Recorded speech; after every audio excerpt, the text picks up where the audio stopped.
സ്ഥാനാർത്ഥി നിർണയത്തിൻ്റെതായാലും തെരഞ്ഞെടുപ്പ് പ്രചാരണത്തിൻ്റെതായാലും അതുപോലെ തെരഞ്ഞെടുപ്പിലെ ഔട്ട്കമ്മിൻ്റെതായാലും 3 മണ്ഡലത്തിലെയും പ്രാഥമികമായ ഉത്തരവാദിത്വം സംസ്ഥാന അധ്യക്ഷന് തന്നെയാണ്. എൻ്റെ പ്രവർത്തനത്തിൽ എന്തെങ്കിലും വീഴ്ച ഉണ്ടായിട്ടുണ്ടെങ്കിൽ അത് ഓഡിറ്റ് ചെയ്യപ്പെടണം, ഓഡിറ്റ് ചെയ്യപ്പെടും. ഞാൻ ശരിയായ നിലയിലല്ല പ്രവർത്തിച്ചതെന്ന് ബോധ്യമുണ്ടെങ്കിൽ ഓഡിറ്റിന് വിധേയനാവും. ഞാൻ നിൽക്കണോ പോണോ എന്ന് പാർട്ടി കേന്ദ്ര നേതൃത്വം തീരുമാനിക്കും. അതിന് യാതൊരു തടസ്സവും എൻ്റെ ഭാഗത്തുനിന്നില്ല. എൻ്റെ അധ്യക്ഷ സ്ഥാനം ഇപ്പോൾ ഒഴിയണമോ അതല്ല കാലാവധി തികയ്ക്കണോ എന്നൊക്കെയുള്ള കാര്യങ്ങളിൽ അന്തിമമായ തീരുമാനമെടുക്കുന്നത് പാർട്ടിയുടെ കേന്ദ്ര നേതൃത്വമാണ്. അതിൽ വ്യക്തിപരമായിട്ടുള്ള ഇഷ്ടാനിഷ്ടങ്ങൾക്ക് യാതൊരു പ്രസക്തിയുമില്ല. പാലക്കാട്ടെ പരാജയത്തിന് പിന്നാലെ ബിജെപിയിൽ പൊട്ടിത്തെറി. താൻ സ്ഥാനത്ത് തുടരണോ മാറണോ എന്ന് തീരുമാനിക്കേണ്ടത് കേന്ദ്ര നേതൃത്വമാണെന്ന് സംസ്ഥാന പ്രസിഡന്റ് കെ സുരേന്ദ്രൻ പറയുന്നു. ഉപതിരഞ്ഞെടുപ്പിലെ മോശം പ്രകടനത്തിന്റെ പേരിൽ വി മുരളീധരൻ അടക്കം മുൻ അധ്യക്ഷന്മാരൊന്നും മാറിയിട്ടില്ലെന്ന് സുരേന്ദ്രൻ പറഞ്ഞു. കെ സുരേന്ദ്രനെ തെറിപ്പിക്കാൻ ചരട് വലി മുറുകുന്നതിനിടെയാണ് വാർത്താ സമ്മേളനം. സി കൃഷ്ണകുമാറിന്റെ സ്ഥാനാർത്ഥിത്വത്തിനെതിരെ പാലക്കാട് നഗരസഭാ ചെയർപേഴ്സൺ പ്രമീള ശശിധരനും കൗൺസിലർമാരും രംഗത്ത് വന്നു. നേതൃത്വത്തിനെതിരെ ദേശീയ സമിതി അംഗം എൻ ശിവരാജൻ തുറന്നടിക്കുകയും ചെയ്തു. എന്തൊക്കെയാണ് ബിജെപിയിൽ സംഭവിച്ചുകൊണ്ടിരിക്കുന്നത്? ഈ ചർച്ചയിൽ ശ്രീ ഷാബു പ്രസാദ്, വലത് സഹയാത്രികൻ ശ്രീ ബിആർഎം ഷഫീർ, കോൺഗ്രസ് ശ്രീ ശ്രീകുമാർ മനയിൽ, മാധ്യമപ്രവർത്തകൻ ശ്രീ ഫക്രുദ്ദീൻ അലി, രാഷ്ട്രീയ നിരീക്ഷകൻ എന്നിവർ. ആദ്യം ശ്രീ ഷാബു പ്രസാദ്, അപ്രതീക്ഷിതമായൊരു തിരിച്ചടിയാണ് പാലക്കാട് ഉണ്ടായത്. നമുക്കറിയാം, ലോക്സഭാ ഇലക്ഷനിലെ വോട്ട് പോലും വിജയിക്കുമെന്ന് പ്രതീക്ഷിച്ച, വിജയിക്കാൻ വേണ്ടി പ്രവർത്തിച്ച ഒരു തെരഞ്ഞെടുപ്പിൽ കിട്ടാതെ വരിക എന്ന് പറയുന്നത് ബിജെപിയുടെ ഒരു ദുസ്വപ്നത്തിൽ പോലും ഇല്ലാതിരുന്ന കാര്യമാണ്. അതിന് കെ സുരേന്ദ്രന്റെ ഈ എക്സ്പ്ലനേഷൻ മതിയാകുമോ? നോക്കൂ അഭിലാഷ്, പാലക്കാട് ഇലക്ഷൻ കഴിഞ്ഞു, ബൈ ഇലക്ഷൻ കഴിഞ്ഞു, അവിടുത്തെ ഫലം വന്നു. കോൺഗ്രസ് സ്ഥാനാർത്ഥി രാഹുൽ മാങ്കൂട്ടത്തിൽ നല്ല നിലയിലൂടെ വിജയിച്ചു. ഏറെ വിജയപ്രതീക്ഷയുണ്ടായിരുന്ന BJP അവിടെ പരാജയപ്പെട്ടു, കൃഷ്ണകുമാർ അവിടെ പരാജയപ്പെട്ടു. ഇതൊരു യാഥാർത്ഥ്യമാണ്. ഇത് ഇനി ആ തോറ്റു എന്നുള്ള അതിനെ ചൊല്ലി ഇനി വേറെ തർക്കത്തിൻ്റെ ഒന്നും ആവശ്യമില്ല. പിന്നെ എന്തുകൊണ്ട് തോറ്റു, ഇങ്ങനെ തോറ്റു, ഇതൊരു വലിയ ഈ പരാജയം BJPയെ പിടിച്ചുലയ്ക്കുന്നു, ഇങ്ങനെയൊക്കെയുള്ള കാര്യങ്ങളാണ് ഇതിലേറെയും ഈ കൂടുതൽ ഇതിൻ്റെ അകത്ത് മാധ്യമങ്ങളിങ്ങനെ സൃഷ്ടിച്ച് പൊലിപ്പിക്കുന്ന കാര്യമാണ്. ഒരു കാര്യം മനസ്സിലാക്കുക അഭിലാഷേ, BJP ഒരിക്കലും വിജയിച്ചിട്ടില്ലാത്ത മണ്ഡലമാണ് പാലക്കാട്. BJP കാലാകാലങ്ങളായി കയ്യിൽ വെച്ചുകൊണ്ട് നല്ല നിലയിൽ വിജയിച്ചു കൊണ്ടിരുന്ന ഒരു മണ്ഡലം പെട്ടെന്ന് വന്ന ഒരു ഉപതെരഞ്ഞെടുപ്പിൽ വലിയ തോതിൽ പരാജയപ്പെട്ടു പോയ ഒരു പ്രതീതിയിലാണ് മാധ്യമങ്ങളും എല്ലാവരും മാധ്യമങ്ങൾ ഉണ്ടാക്കുന്ന പ്രതീതിയാണോ? ഇന്ന് ഈ ഒരൊറ്റ ദിവസം മാത്രം പ്രതികരിച്ചത് ആരൊക്കെയാണ്? ബിജെപിയുടെ ദേശീയ സമിതി അംഗമാണ് എൻ ശിവരാജൻ. അദ്ദേഹം പ്രഭാരിയെ കുറിച്ച് പറഞ്ഞത് ഇവിടെ നടക്കുന്ന കാര്യങ്ങളൊന്നും അറിയാത്ത ആളാണ്, ഒരു ധാരണയുമില്ലാത്ത ആളാണ് എന്നാണ്. സ്ഥാനാർത്ഥി മോശമായി പോയി എന്ന് പറഞ്ഞത് അവിടുത്തെ നഗരസഭാ ചെയർപേഴ്സൺ ആണ്. കേരളത്തിൽ ബിജെപിക്ക് ഒരേ ഒരു നഗരസഭയേ ഉള്ളൂ. അതിന്റെ ചെയർപേഴ്സൺ പറയുന്നു ഞങ്ങളുടെ പാർട്ടിയുടെ സ്ഥാനാർത്ഥി പര്യാപ്തനായിരുന്നില്ല എന്ന്. അപ്പോൾ മാധ്യമങ്ങൾ പറയുന്നതോ പുറത്തുള്ള ആളുകൾ പറയുന്നതോ ഒന്നുമല്ല. ബിജെപിയുടെ ഭാരവാഹികൾ പാലക്കാട് കേന്ദ്രമായി പ്രവർത്തിക്കുന്ന പാലക്കാട് നഗരസഭാ പരിധിയിലെ ഏറ്റവും പ്രധാനപ്പെട്ട നേതാക്കളാണ് ഇന്നെല്ലാം തുറന്നടിച്ചു പറഞ്ഞത്. ഒരു കാര്യം അഭിലാഷ് ഒന്ന് തിരുത്തണം. BJPക്ക് കേരളത്തിൽ ഒന്നല്ല 2 നഗരസഭകൾ BJP ഭരിക്കുന്നുണ്ട്, പാലക്കാടും പന്തളവും. ഇനി അവിടെ ആയിക്കട്ടെ. ഇനിയിപ്പോൾ ഇവർ പ്രതികരിച്ചു, ശിവരാജൻ പ്രതികരിച്ചു, ഇതൊക്കെയാണ് നിങ്ങൾ പറയുന്നത്. നിങ്ങൾ മൈക്കും കൊണ്ട് ചെല്ലുന്ന, നിങ്ങൾ ചോദ്യം ചോദിക്കുമ്പോൾ നിങ്ങളുടെ ചോദ്യങ്ങൾക്ക് നൽകുന്ന ഉത്തരങ്ങളാണ് അവരാ പറയുന്നത്. അല്ലാതെ അവർ മൈക്ക് കെട്ടി നാട് നിങ്ങളെ പറയുകയല്ല. അവർ പ്രത്യേക പത്രസമ്മേളനം വിളിച്ച് എനിക്ക് ഇതിൻ്റെ അകത്തെ കാര്യങ്ങളെപ്പറ്റി പറയാനുണ്ട് എന്ന് പറയുകയല്ല. നിങ്ങൾ പത്രക്കാരെ അത് നിങ്ങളുടെ ജോലിയാണ് ചെയ്യുന്നത്. ഞാൻ ഒരിക്കലും അതിനെ കുറ്റം പറയുകയല്ല ചെയ്യുന്നത്. നിങ്ങൾ ആവർത്തിച്ച് ചോദിക്കുമ്പോൾ നിങ്ങളുടെ ചോദ്യങ്ങൾക്ക് അവർ നൽകുന്ന മറുപടിയെയാണ് ഭയങ്കരമായ മറുപടി എന്ന് പറയുന്നത്. ആ മറുപടിയുടെ ഉള്ളടക്കം എന്ത് എന്നുള്ളതല്ലേ പ്രധാനം. സ്ഥാനാർത്ഥി മോശമായിരുന്നു, ഈ സ്ഥാനാർത്ഥി പരാജയപ്പെടുമെന്ന് മുമ്പേ തന്നെ ഞങ്ങളോട് ജനങ്ങൾ പറഞ്ഞു. അപ്പോൾ സ്ഥാനാർത്ഥി നിർണയം മുതൽ പാളി എന്ന് ആ പാർട്ടിയുടെ ഏറ്റവും പ്രധാനപ്പെട്ട ആ മേഖലയിലെ, ആ മണ്ഡലത്തിലെ പ്രവർത്തകരും നേതാക്കളും പറയുമ്പോൾ എന്തുകൊണ്ട് അങ്ങനെ ഒരു സ്ഥാനാർത്ഥി വന്നു, എവിടെ മുതലാണ് പിഴച്ചത്, എന്തുകൊണ്ടാണ്? നേരത്തെ ശ്രീ ഷാബു പ്രസാദ് പറഞ്ഞതുപോലെയല്ല, കഴിഞ്ഞ നിയമസഭാ തെരഞ്ഞെടുപ്പിൽ വെറും 3859 വോട്ടിന് മാത്രം 2ാം സ്ഥാനത്തേക്ക് പോയ BJPക്ക് ഈ സംസ്ഥാനത്ത് ഏറ്റവും വിന്നിംഗ് പൊട്ടൻഷ്യൽ ഉള്ള ഒരു സീറ്റിൽ ഇത്ര ദയനീയമായ പ്രകടനം കാഴ്ചവെച്ചത് എന്തേ എന്നുള്ളതാണ് ചോദ്യം. അതെ, അത് തന്നെയാണല്ലോ ഈ പറയുന്നത്. അതാണല്ലോ ഇപ്പോൾ സംശയിക്കുന്നില്ല. അവിടെ കൃഷ്ണകുമാർ പരാജയപ്പെട്ടു എന്നുള്ളത് യാഥാർത്ഥ്യമാണ്. ഇനി എന്തുകൊണ്ടാണ് സംഭവിച്ചത്? ഒരു കാര്യം മനസ്സിലാക്കുക, അവിടെ BJPയുടെ ബേസ് വോട്ടുകൾ, പാർട്ടി വോട്ടുകൾ, ബേസ് വോട്ടുകൾ എന്ന് പറയുന്നത് 40,000-ത്തിനടുത്താണ്, 40,000-ത്തിനെ ചുറ്റിപ്പറ്റിയാണ്. ആ വോട്ടുകൾ BJPക്ക് വീണിട്ടുണ്ട് കൃത്യമായിട്ട് അവിടെ.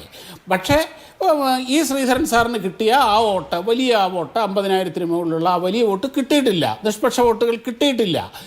BJPക്ക് പോൾ ചെയ്യേണ്ട വോട്ടുകൾ അവിടെ വീണിട്ടില്ല ആവശ്യത്തിന്. ഇതൊക്കെയാണ് പരിശോധിക്കുന്നത്. അപ്പോൾ ഇവിടെ ഇങ്ങനെ ചോദിക്കുമ്പോൾ അപ്പോൾ എവിടെയോ പിഴച്ചിട്ടുണ്ട്, സംതിങ് വാസ് റോങ് സംവെയർ എന്നുള്ളത് BJP ആക്സെപ്റ്റ് ചെയ്യുന്ന കാര്യമാണത്. അപ്പോൾ അതിനെപ്പറ്റി ചോദിക്കുമ്പോൾ അത് സ്ഥാനാർത്ഥി നിർണയമാകാം, തന്ത്രങ്ങളാവാം, പ്രവർത്തനത്തിൻ്റെ പോരായ്മകളാകാം, ഏകോപനത്തിൻ്റെ പോരായ്മകളാകാം, അങ്ങനെ പല കാരണങ്ങളുണ്ടാകാം. അതിൽ ചിലർ പറയുന്നു സ്ഥാനാർത്ഥി നിർണയത്തിൻ്റെ അകത്തെ പ്രശ്നമാണ്. ശരിയാണെങ്കിൽ അത് ചർച്ച ചെയ്യണം. ഇനി അല്ല, വേറെ ചിലർ പറയുന്നു അല്ല മറ്റു വല്ലതാണെന്ന്.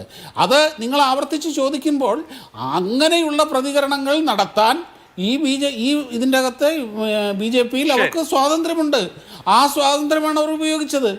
അത് വെച്ചിട്ടാണ്. അതിൻ്റെ അർത്ഥം ഇവരെല്ലാവരും BJPക്കെതിരെയോ സംഘടനയ്ക്കെതിരെയോ അങ്ങ് തിരിഞ്ഞ് ഭയങ്കരമായ കലാപക്കൊടി ഉയർത്തി ഇവിടെ എന്തോ ഒരു കൊട്ടാര വിപ്ലവം നടക്കാൻ പോകുന്നു എന്നൊന്നും അല്ല അതിൻ്റെ അർത്ഥം. അവർ പ്രതികരിച്ചു. അതായത് ഇതിനു മുമ്പും ഇന്ന് പ്രമീള ശശിധരൻ എന്താണ് പറഞ്ഞത്? നടക്കുമോ ഇല്ലയോ എന്നുള്ളതിനെ കുറിച്ച് നമുക്ക് ചർച്ച കൊണ്ടുപോകാം. അതിനു മുൻപ് ഷിബിയാർ എം ഷഫീർ, കോൺഗ്രസ് വലിയ ഒരു രാഷ്ട്രീയ വിജയമാണ് പാലക്കാട് നേടിയത്. അതിന്റെ അനുരണനങ്ങൾ അവസാനിക്കുന്നില്ല. ഏറ്റവും വലിയ ആഘാതം ഉണ്ടാവുന്നത് BJPയിലാണ്. നിങ്ങൾ തന്നെ മത്സരം BJPയുമായിട്ടാണ് എന്ന് പറഞ്ഞെങ്കിലും അതിന് ആ പെരുമയ്ക്കൊത്ത അല്ലെങ്കിൽ ആ എക്സ്പെക്ടേഷനൊത്ത പ്രകടനം നടത്താൻ BJPക്ക് കഴിഞ്ഞില്ല. ഒരു നല്ല 2ാം സ്ഥാനത്തെത്താൻ പോലും BJPക്ക് കഴിഞ്ഞിട്ടില്ല എന്നുള്ളതിനെ കോൺഗ്രസ് എങ്ങനെയാണ് കാണുന്നത്? BJPക്ക് കേരളത്തിൽ ജയിക്കാൻ പറ്റുന്ന 1-2 മണ്ഡലങ്ങളിൽ ഒന്നാണ് പാലക്കാട്. ഞങ്ങൾ അങ്ങനെയാണ് അതിനെ വിലയിരുത്തിയിട്ടുള്ളത്. കഴിഞ്ഞ 2-3 സെഗ്മെൻറ്റുകളിൽ 2-3 ഇലക്ഷനുകളിൽ BJP നടത്തിയ പ്രകടനം വിലയിരുത്തിക്കൊണ്ടാണ് ഞങ്ങൾ ആ ഒരു യാഥാർത്ഥ്യ ബോധത്തോടു കൂടി അവിടുത്തെ മത്സരം BJPയും കോൺഗ്രസും തമ്മിലാണ് എന്ന് ഞങ്ങൾ തീരുമാനമെടുത്തു. അതുകൊണ്ട് തന്നെ BJPയെ അവിടെ പരാജയപ്പെടുത്തണമെന്നും BJPയേക്കാൾ UDFിൻ്റെ എഡ്ജ് വല്ലാതെ മുന്നോട്ട് പോകണമെന്നും ഞങ്ങൾ ആദ്യഘട്ടത്തിൽ തന്നെ തീരുമാനമെടുത്തു. ആ തീരുമാനമെടുത്ത് ഞങ്ങൾ നിശബ്ദമായിട്ടാണ് പ്രചരണം നടത്തിയത്. പാലക്കാട് നഗരസഭയിൽ മാത്രം മൊത്തത്തിൽ പാലക്കാട് മണ്ഡലത്തിൽ 10,671 വോട്ടുകൾ BJPക്ക് കുറഞ്ഞിട്ടുണ്ട്. പാലക്കാട് നഗരസഭയിൽ അവർക്ക് കുറഞ്ഞ വോട്ട് 6,947 വോട്ടുകൾ ഒരു നഗരസഭയിൽ കുറഞ്ഞിരിക്കുകയാണ്. 2 തവണ കൊണ്ട് നഗരസഭയുടെ ഭരണം BJPയുടെ കയ്യിലാണ്. ഇന്നിപ്പോൾ പാലക്കാട് നഗരസഭയിൽ ഇവിടെ മുതലാണ് പ്രശ്നം തുടങ്ങിയത്. ശോഭാ സുരേന്ദ്രൻ്റെ ഫ്ലക്സ് ബോർഡുകൾ കത്തിച്ചുകൊണ്ട് കൃഷ്ണകുമാർ അനുകൂലികൾ അന്ന് നടത്തിയ ചില പ്രചരണങ്ങളുണ്ട്. അവിടെ ശോഭാ സുരേന്ദ്രൻ്റെ വരവിനെ തടയാൻ കൃഷ്ണകുമാർ എന്ന് പറയുന്ന സ്ഥാനാർത്ഥി നടത്തിയ കളികളുണ്ട്. ഇവിടെ ഇന്നിപ്പോൾ ദേശീയ കൗൺസിൽ അംഗം ശിവരാജൻ പറഞ്ഞത് നിങ്ങൾ കേട്ടില്ലേ? ആ സ്ഥാനാർത്ഥി വന്ന വഴിയൊക്കെ ഞങ്ങൾക്കറിയാം. കൃഷ്ണകുമാറിൻ്റെ ഭാര്യയും കൂടിയാണ്, എടുത്താണ് പറയുന്നത്, കൃഷ്ണകുമാറിൻ്റെ ഭാര്യയും കൂടിയാണ് ആ സ്ഥാനാർത്ഥിയെ തീരുമാനിച്ചത്. എന്നിട്ട് അവിടുത്തെ പ്രഭാരി രഘുവിനെ കുറിച്ച് പറയുന്നത് നിങ്ങൾ കേട്ടില്ലേ? വല്ലതും കഴിച്ചിട്ട് വന്ന് കിടന്നുറങ്ങിയാൽ, AC റൂമിൽ കിടന്നുറങ്ങിയാൽ പാർട്ടിയുടെ പ്രവർത്തനമാകുമോ? അദ്ദേഹം പറയുന്നു 150ാം വാർഷികം ആഘോഷിച്ചതിൻ്റെ കണക്കുകളെ സംബന്ധിച്ച് അദ്ദേഹം പറയുന്നു, ഒരു തുച്ഛമായ നഗരസഭയിൽ ഭരണം കിട്ടിയപ്പോൾ തന്നെ യാതൊരു എത്തും പിടിയിലുമില്ലാതിരുന്ന നേതാക്കന്മാർ നഗരസഭയിലെങ്കിലും ഒരു കൗൺസിലർ സ്ഥാനത്തേക്കോ അല്ലെങ്കിൽ ഒരു ചെയർമാൻഷിപ്പിലേക്കോ അല്ലെങ്കിൽ ഭരണകൂടത്തിൻ്റെ ഭാഗമായിട്ടോ വളരുമ്പോൾ അവർ എങ്ങനെ കോടീശ്വരന്മാരായിട്ട് മാറിയെന്ന് എണ്ണപ്പെട്ട നേതാക്കന്മാർ കോടീശ്വരന്മാരായ കഥകൾ നമ്മൾ കണ്ടതാണ്. മെഡിക്കൽ കോളേജിലെ അഴിമതി ഉൾപ്പെടെയുള്ള കാര്യങ്ങൾ വെച്ചു. അവിടെ ദേശീയ കൗൺസിൽ അംഗം ശിവരാജൻ പറയുകയാണ് 150 കോടി രൂപയുടെ വാർഷികം നടത്തിയ ആ വാർഷികത്തിൻ്റെ പിരിവും അതിൽ ആരെല്ലാം അടിച്ചു മാറ്റിയതിനെ സംബന്ധിച്ചെല്ലാം ഞാൻ വെളിപ്പെടുത്തും എന്ന് പറഞ്ഞാൽ അതിൻ്റെ അർത്ഥം നിസ്സാരമായി ഭരിക്കാൻ അവസരം കിട്ടിയ സ്ഥലത്ത് പോലും കോടികൾ അടിച്ചു മാറ്റി പണം ഞങ്ങൾക്ക് വളരണം എന്നുള്ള തരത്തിലേക്ക് BJP നേതാക്കന്മാർ കേരളത്തിൽ മാറി എന്നുള്ളതാണ് അതുകൊണ്ട് വീക്ഷിക്കുന്നത്. ഒരു നഗരസഭയുടെ അധ്യക്ഷ അവരോടൊരു മൈക്ക് കൊണ്ടുവന്ന് വെക്കുമ്പോൾ, ബഹുമാനപ്പെട്ട ശ്രീ ഷാബു പ്രസാദ്, താങ്കളോട് ഞങ്ങൾക്ക് വലിയ ബഹുമാനമാണ്, താങ്കൾ അത്യാവശ്യം ശാസ്ത്രബോധം കൂടിയുള്ള ആളാണ്. ഒരു മൈക്ക് കൊണ്ടുവന്ന് വെക്കുമ്പോൾ ഉത്തരവാദിത്തപ്പെട്ട നഗരസഭയുടെ ചെയർപേഴ്സൺ എന്താ പറയേണ്ടത്? അവർ പറയേണ്ടത് എന്താണ്? പാർട്ടി കാര്യങ്ങൾ പറയാൻ എനിക്ക് ചുമതലയില്ല, അല്ലെങ്കിൽ നോ കമൻസ്. ഇവിടെ എന്താ പറഞ്ഞത്? സ്ഥാനാർത്ഥിയെ ആർക്കും ഇഷ്ടപ്പെട്ടില്ല, സുരേന്ദ്രന്റെ മാത്രം സ്ഥാനാർത്ഥി. ഓരോരുത്തരും ഞങ്ങൾ വിളിച്ച് പറയുകയായിരുന്നു, ദേ ഈ കൃഷ്ണകുമാറാണ് സ്ഥാനാർത്ഥിയെങ്കിൽ അമ്പയെ തോറ്റുപോകും. പാർലമെന്റ് തിരഞ്ഞെടുപ്പിൽ കൊണ്ടുവന്ന് നിർത്തിയപ്പോഴേ ആളുകൾ പറഞ്ഞു, ജനങ്ങൾ പറഞ്ഞു, ഇയാളെ ഉള്ളോ നിങ്ങൾക്ക് സ്ഥാനാർത്ഥിയാക്കാൻ? ഇത് പറയുന്നതാരാണ്? പാലക്കാടത്തെ BJPയുടെ നഗരസഭാ അധ്യക്ഷ എന്ന് പറഞ്ഞാൽ ഒരു മുനിസിപ്പൽ അധ്യക്ഷയ്ക്ക് പോലും കോർപ്പറേറ്റ് ചെയ്യാൻ പറ്റുന്ന തരത്തിലുള്ള വ്യക്തിത്വം ഇല്ല എന്ന തരത്തിൽ കാര്യങ്ങൾ നീങ്ങുമ്പോൾ നിങ്ങൾക്ക് എന്ത് മനസ്സിലായി? ഒരു ചെറിയ ഭരണമുണ്ടെങ്കിൽ അവിടെ തമ്മിലടിച്ച് തകരുന്ന ഒരു കുലമായി അവർ മാറുന്നു എന്നുള്ളതാണ്. പിന്നീട് അതിനകത്ത് വേറൊരു കാര്യം അതിനകത്ത് കാണേണ്ടത്, PK കൃഷ്ണദാസിനെ പോലെ MD രമേശിനെ പോലെ ദീർഘകാലത്തെ പരിചയ സമ്പത്തുള്ള അത്യാവശ്യം പൊതുസമൂഹത്തിൽ അക്സെപ്റ്റൻസ് കിട്ടിയിട്ടുള്ള നേതാക്കന്മാരുണ്ട്. അവരുടെ സാന്നിധ്യം എവിടെയായിരുന്നു? ശോഭാ സുരേന്ദ്രനെ പോലുള്ള നേതാക്കന്മാരെ എന്തുകൊണ്ട് അവിടെ അവസാന ഘട്ടം വരെയും എതിർത്ത് നിർത്തി എന്നതിനെ സംബന്ധിച്ചെല്ലാം BJPക്കാർ ചോദ്യം ഉന്നയിച്ചല്ലോ. അപ്പോൾ ഇങ്ങനെയാണ് ഞാനും എൻ്റെ ചില കോഴികളും മാത്രം മതിയെന്ന് സുരേന്ദ്രൻ വിചാരിച്ചു എന്നുള്ളതാണ്. സന്ദീപ് വാര്യർ എന്തുകൊണ്ട് പുറത്തുപോയി? സന്ദീപ് വാര്യർ ഇന്നലെയും മിനിങ്ങാന്നുമായിട്ട് ഉയർത്തിയ ചില ചോദ്യങ്ങളുണ്ട്. ആ ചോദ്യങ്ങൾ ചെന്ന് തറയ്ക്കുന്നത് സുരേന്ദ്രനിലേക്കാണ്. അവിടെ പിന്നെ PK Krishnadas, MD Ramesh, KP Sreesan, അതുപോലെ തന്നെ PR ശിവശങ്കർ, ശോഭാ സുരേന്ദ്രൻ, പിന്നെ എറണാകുളത്തെ ഗോപാലകൃഷ്ണൻ, അതുപോലെ തിരുവനന്തപുരത്ത് ശ്രീ പത്മകുമാർ ഉൾപ്പെടെ എത്രയോ നേതാക്കന്മാർ, കഴിവും വിവരവുമുള്ള നേതാക്കന്മാർ ചവിട്ടി അരയ്ക്കപ്പെട്ടില്ലേ? ഏറാൻ മൂളികളെ മാത്രം കൊണ്ടുവന്നിരുത്തിക്കൊണ്ട് ശ്രീ മുരളീധരൻ കേന്ദ്രമന്ത്രിയായതിനു ശേഷം അദ്ദേഹത്തെയും സുരേന്ദ്രനെയും ചുറ്റിപ്പറ്റിക്കൊണ്ടൊരു കോക്കസ് അല്ലേ ഇതെല്ലാം കരസ്ഥമാക്കിയിരിക്കുന്നത്? അവരുടെ സാമ്പത്തിക നിലകൾ മാറി നിങ്ങൾ കണ്ടില്ലേ? ഇവിടുത്തെ പ്രശ്നം ഇത്രയേ ഉള്ളൂ. ഞങ്ങൾ ടാർഗറ്റ് ചെയ്തു. ഞങ്ങൾ നോക്കൂ, അവിടെ BJPക്ക് വോട്ടുകൾ കൂടുതൽ കിട്ടുന്ന 1 മുതൽ 15 വരെയുള്ള ബൂത്തുകളിൽ ഞങ്ങൾ നിശബ്ദമായി സ്ക്വാഡ് നടത്തി. ഒരു ബഹളത്തിന് ഞങ്ങൾ പോയില്ല. അവിടങ്ങളെല്ലാം ഞങ്ങൾക്ക് 4590 വോട്ടിന്റെ ലീഡാണ് ഒരു നഗരസഭയിൽ നിന്ന് കിട്ടിയിരിക്കുന്നത്. മൊത്തം വോട്ടിൽ 18,840-ൽ 4590. തീർച്ചയായും അങ്ങനെ മേൽക്കൈ ഉണ്ടാക്കാൻ കോൺഗ്രസിന് കഴിഞ്ഞിട്ടുണ്ട്. BJPയുടെ വോട്ട് ചോർന്നിട്ടുണ്ട്. അതുകൊണ്ടാണ് BJPക്കകത്ത് ഈ അസ്വാരസ്യം ഉണ്ടാവുന്നത്. അടുത്ത റൗണ്ടിൽ ഞാൻ അതിന്റെ വിശദാംശങ്ങളിലേക്ക് വരാം. ശ്രീകുമാർ മനയിൽ ഒറ്റ കാര്യം കൂടി BJPയുടെ സംസ്ഥാന പ്രസിഡന്റോടാണ് നിങ്ങൾ എന്താ പറഞ്ഞത്? ചെവിയിൽ നുള്ളിക്കോ. പ്രതിപക്ഷ നേതാവ് ഈ റിസൾട്ട് വന്നാൽ ഉടൻ തന്നെ രാജിവെച്ച് പുറത്തു വയ്ക്കേണ്ടി വരും. പ്രതിപക്ഷ നേതാവിന് നിക്കപ്രതി ഉണ്ടാവില്ല. പ്രതിപക്ഷ നേതാവ് രാജിവെച്ചില്ലെങ്കിൽ സുരേന്ദ്രന്റെ ചെവിയിൽ നുള്ളിക്കോ. 2 ചെവിയിലും പിടിച്ച് ഞങ്ങളിട്ട് കിഴുക്കുകയാണ് സുരേന്ദ്ര. പ്രതിപക്ഷ നേതാവ് ശ്രീ VD സതീശൻ കളം നിറഞ്ഞ് കളിച്ച് ലീഡർ ശ്രീ K കരുണാകരനെ പോലെ നിങ്ങളെയും നിങ്ങളുടെ സകലമാന സംവിധാനത്തെ തകർത്തെറിഞ്ഞ്, മനസ്സിലായില്ലേ? കേരളത്തിന്റെ പൊതുസമൂഹത്തിന്റെ മുമ്പിൽ വിജയശ്രീ ആളുകളായി നിൽപ്പുണ്ട്. നിങ്ങളോ ചെവിക്ക് തട്ടം കിട്ടി സ്വന്തം പാർട്ടിക്കാരാൽ വേട്ടയാടപ്പെട്ട്. നിങ്ങൾക്കറിയാം, നിങ്ങൾ മഹാഭാരതത്തിലെ ശിഖണ്ഡിയെ ഞങ്ങൾക്കെതിരായിട്ട് തുറത്തു വിട്ടു. ശിഖണ്ഡി യുദ്ധം ചെയ്തത് പാണ്ഡവർക്ക് വേണ്ടിയിട്ടാണ് എന്ന് പോലും അറിഞ്ഞുകൂടാതെ, മഹാഭാരതത്തെക്കുറിച്ച് അറിഞ്ഞുകൂടാ, രാമായണത്തെക്കുറിച്ച് അറിഞ്ഞുകൂടാ, രാമനാരെന്ന് അറിഞ്ഞുകൂടാ, ശിഖണ്ഡി ആരെന്ന് അറിഞ്ഞുകൂടാ, അർജുൻ ആരെന്ന് അറിഞ്ഞുകൂടാ, പിന്നെ ദ്രൗപദി ആരെന്ന് അറിഞ്ഞുകൂടാ. യാതൊരു വിവരവും ഇല്ലാതെ എന്തെങ്കിലും പത്രസമ്മേളനം നടത്തുന്ന മാത്രം പ്രസിഡന്റ്, പത്രസമ്മേളനം മാത്രമാണ് രാഷ്ട്രീയ പ്രവർത്തനം, പണസമ്പാദ്യം മാത്രമാണ് മുഖ്യ ലക്ഷ്യം എന്നതുകൊണ്ടാണ് ഇതെല്ലാം സംഭവിച്ചത്. കുഴൽപ്പണ കേസിൽ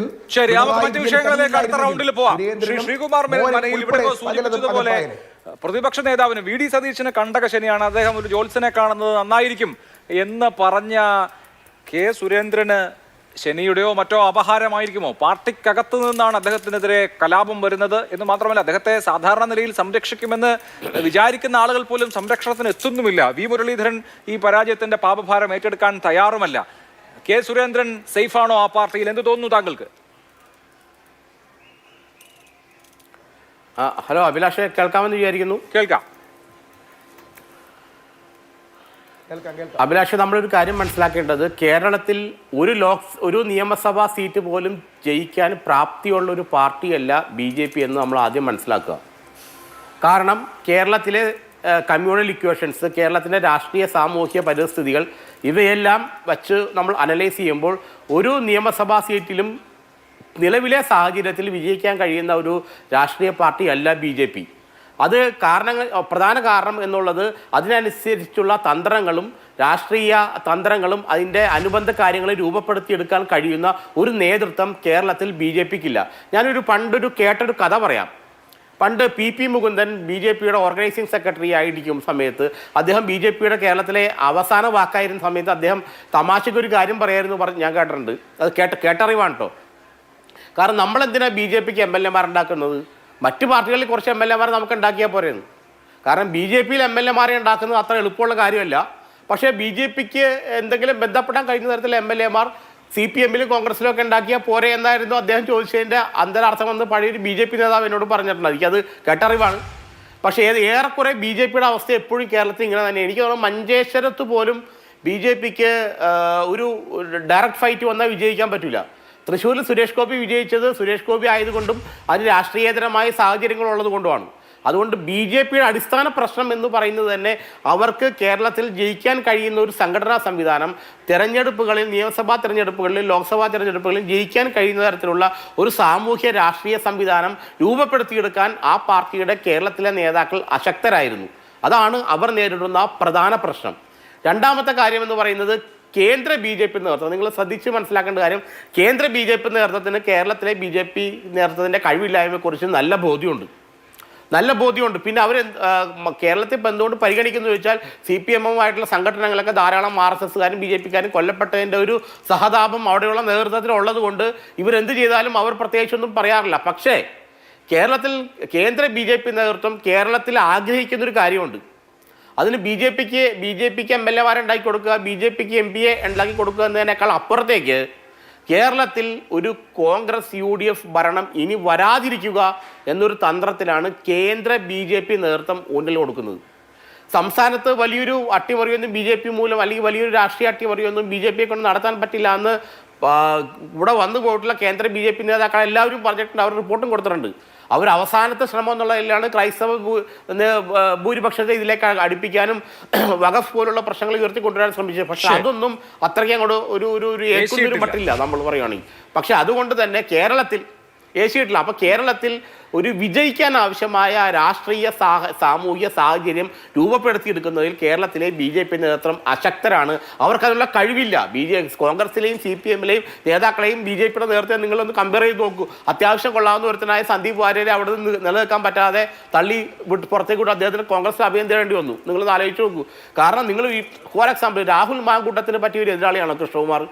നിങ്ങളൊന്ന് ആലോചിച്ച് നോക്കും. നമ്മൾ ചുമ്മാ ഒന്ന് അനലൈസ് ചെയ്ത് കഴിഞ്ഞാൽ രാഹുൽ മാങ്കൂട്ടത്തിനെ പോലെ ഒരാളെ നേരിടാൻ പറ്റിയ ഒരു സ്ഥാനാർത്ഥിയായിരുന്നു BJPയുടെ കൃഷ്ണകുമാർ? ഒരിക്കലും അല്ല. അപ്പോൾ നല്ലൊരു സ്ഥാനാർത്ഥിയെ അവതരിപ്പിക്കാൻ എനിക്ക് തോന്നുന്നത് ഒരു കേരളത്തിൽ തന്നെ സുരേഷ് ഗോപി കഴിഞ്ഞാൽ ശോഭാ സുരേന്ദ്രൻ, അതിനപ്പുറത്തേക്കൊരു നല്ലൊരു അവതരിപ്പിക്കാൻ പറ്റിയ ഒരു സ്ഥാനാർത്ഥി പോലും അവർക്കില്ല.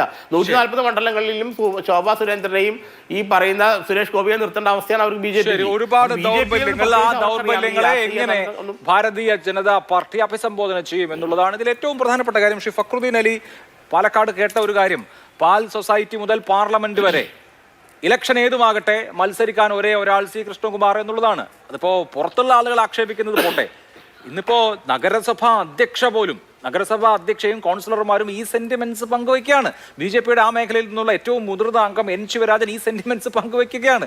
അപ്പോൾ ഒരു പ്രസ്റ്റീജിയസ് ബാറ്റിലിൽ ഒരു സ്ഥാനാർത്ഥിയെ കണ്ടെത്തുന്നത് മുതൽ പരാജയപ്പെട്ടു പോയ പാർട്ടിയുടെ നേതൃത്വത്തിന് ആ നിലയിൽ തുടരുക എന്നുള്ളത് സാധ്യമാണോ? സാധ്യമാണ്. ഞാനിതിപ്പം കേൾക്കാൻ തുടങ്ങിയൊന്നല്ല. രാജേട്ടൻ ഇവിടെ മത്സരിച്ച സമയത്ത് ഈ പ്രതിപക്ഷ പാർട്ടികൾ പറഞ്ഞുകൊണ്ടിരുന്ന അഭിലാഷിനും അറിയാലോ, രാജേട്ടനെ കോർപ്പറേഷൻ മേയറാക്കി ഉയർത്തിക്കാണിച്ച് ഇലക്ഷനെ നേരിടുന്നൊക്കെ കേട്ടിരുന്നു. അപ്പം കോർപ്പറേഷൻ തൊട്ടിട്ട് അരുവിക്കര തൊട്ടിട്ട് പാർലമെന്റ് വരെ രാജേട്ടൻ മാത്രമെന്ന് പറയും. അത് പിന്നെ തോൽക്കുമ്പോൾ രാജേട്ടൻ ഇവരുടെ ഈ പാർട്ടി ഉണ്ടാക്കിയ ജനസംഘം തൊട്ടിട്ട് വളരെ സജീവ സംഘത്തിന്റെ വളരെ പ്രധാനപ്പെട്ട ആളായതുകൊണ്ടും പ്രായഭേദമന്യേ എല്ലാവരും രാജേട്ടൻ, ഞാൻ ഉൾപ്പെടെ ആ സമയത്തും രാജഗോപാലിൽ വിന്നിംഗ് പൊട്ടൻഷ്യൽ ഉള്ള ആളാണ്. അദ്ദേഹം 2014 വിജയത്തിന് അടുത്തെത്തി പാർലമെന്റ് തെരഞ്ഞെടുപ്പിൽ. അദ്ദേഹം 2016 നിയമസഭയിലേക്ക് നിയമത്തുനിന്ന് വിജയിക്കുകയും ചെയ്തു. കറക്റ്റ്. ഇതുപോലെ കൃഷ്ണകുമാർ വിന്നിംഗ് പൊട്ടൻഷ്യൽ ഉള്ള ആളാണ്. ഒന്നുമില്ലാത്ത പാലക്കാട്ട് അങ്ങേര് മത്സരിച്ചിട്ടല്ലേ നോക്കൂ, അങ്ങനെ വിട്ട സമയത്ത് മലമ്പുഴ എന്ന CPMന്റെ വളരെ സ്ട്രോങ് ഹോൾഡായ സ്ഥലമാണ്. അവിടെയാണ് ഇത്രയും കൂടുതൽ അയാൾ ഉയർത്തിക്കൊണ്ടുവന്നത്. അതിപ്പം ഇതൊരു ബേസിക്കലി നിങ്ങൾ നോക്കിയ വ്യക്തികൾക്ക് അതിൽ മാർജിനലായിട്ടുള്ള ഒരു ഇമ്പാക്റ്റ് ഉണ്ടാക്കാൻ പറ്റില്ല. ഒരു പ്രസ്ഥാനത്തിൻ്റെ മിശ്രം എങ്ങനെ ഉപയോഗിക്കാൻ പറ്റുമെന്നുള്ളത്. അതുകൊണ്ട് നിങ്ങൾ ജയിക്കുന്നവരെ നിങ്ങൾക്ക് രാജേട്ടനെയും കൃഷ്ണകുമാറിനെയും തമ്മിൽ താരതമ്യപ്പെടുത്താൻ പറ്റും. പക്ഷേ ജയിച്ചു കഴിഞ്ഞാൽ രാജേട്ടൻ ആദ്യമൊക്കെ തോറ്റായിരുന്നില്ല, ആ പടം ഓണല്ലേ ജയിച്ചിട്ടുള്ളൂ. അതിനുശേഷമല്ലേ ഈ പറയുന്നത്.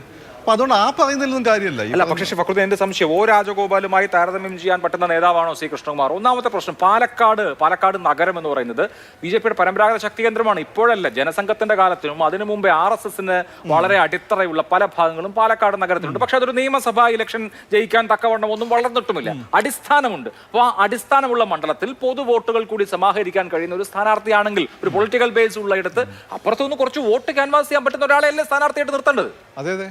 പക്ഷേ വേറൊരു കാര്യമുണ്ട്. ഇവിടെ മാത്രമല്ല, ക്ഷേത്രങ്ങളൊക്കെ വളരെ സജീവമായുള്ള പല സ്ഥലങ്ങളും സംഘത്തിന് വളരെ സ്വാധീനമുള്ള സ്ഥലമാണ്. കോഴിക്കോട് ഇപ്പോൾ നമ്മൾ നോക്കിക്കഴിഞ്ഞാൽ കളി ക്ഷേത്രത്തിന് അടുത്തുള്ള പ്രദേശങ്ങൾ സംഘത്തിന് നല്ല സ്വാധീനമുള്ള സ്ഥലമാണ്. അപ്പം അവിടെ നിങ്ങൾ ഈ പറയുന്നത് പോലെ കുറച്ച് വോട്ടും കൂടി പുറത്തുനിന്ന് പിടിക്കാൻ പറ്റുന്ന ഒരാൾ, സുരേഷ് ഗോപിനെ പോലെ ആൾ, ശരിയാണ്, അങ്ങനെ ആളെ പേര് അവിടെ വന്നിട്ടില്ലല്ലോ. ഇപ്പോൾ ശോഭാ സുരേന്ദ്രൻ എന്താ, ശോഭാ സുരേന്ദ്രൻ ശരിക്കും ഞാൻ ഈ സംഘി എന്നുള്ള വാക്ക് ഉപയോഗിക്കും, കാരണം എനിക്ക് അങ്ങനെ സംഘി കൊങ്ങി പറയുന്നത് ഇഷ്ടമല്ല. കാരണം അവരൊക്കെ റെസ്പെക്റ്റഡ് ആയ പൊളിറ്റീഷ്യൻസാണ്. എങ്കിൽ പോലും സാധാരണക്കാരുടെ ഈ ഭാഷയെ പറയുമ്പോൾ ഒരു സംഖ്യയാണ്. അവർക്ക് എങ്ങനെ കൂടുതൽ വോട്ട് പിടിക്കാൻ പറ്റുക? അല്ലെ സുരേന്ദ്രൻ, അദ്ദേഹം സംഖ്യയാണ്. അപ്പം മാത്രമല്ല, ഈ താഴെത്തട്ടിലുള്ള പ്രവർത്തകർ, നിങ്ങളെന്താ അത് മനസ്സിലാക്കാത്തത്? ഈ TV വന്ന് 4-5 വർത്താനം പറഞ്ഞാൽ മാത്രമേ നേതാവുള്ളൂ. അതൊക്കെ ഇപ്പോഴത്താണ്. ഈ കൃഷ്ണകുമാർ എന്ന നാട്ടുകാരനാണ്, അയാൾക്ക് മറ്റാരെക്കാട്ടും അവിടെ സ്വാധീനമുണ്ട്. അയാൾ ജയിച്ചു കഴിഞ്ഞാൽ നിങ്ങൾ വേറെ ഡിസ്കഷൻ നടത്തുമായിരുന്നു. ഇപ്പോഴും ഉള്ള 2ാം സ്ഥാനം നഷ്ടപ്പെട്ടിരുന്നില്ലല്ലോ. അപ്പോൾ രാജേട്ടനായിട്ട് രാജേട്ടൻ വേറെ ജനറേഷനിൽപ്പെട്ട നേതാവാണ്, കൃഷ്ണകുമാർ വേറെ അതിനുശേഷം വന്ന ജനറേഷനിൽപ്പെട്ട നേതാവാണ്.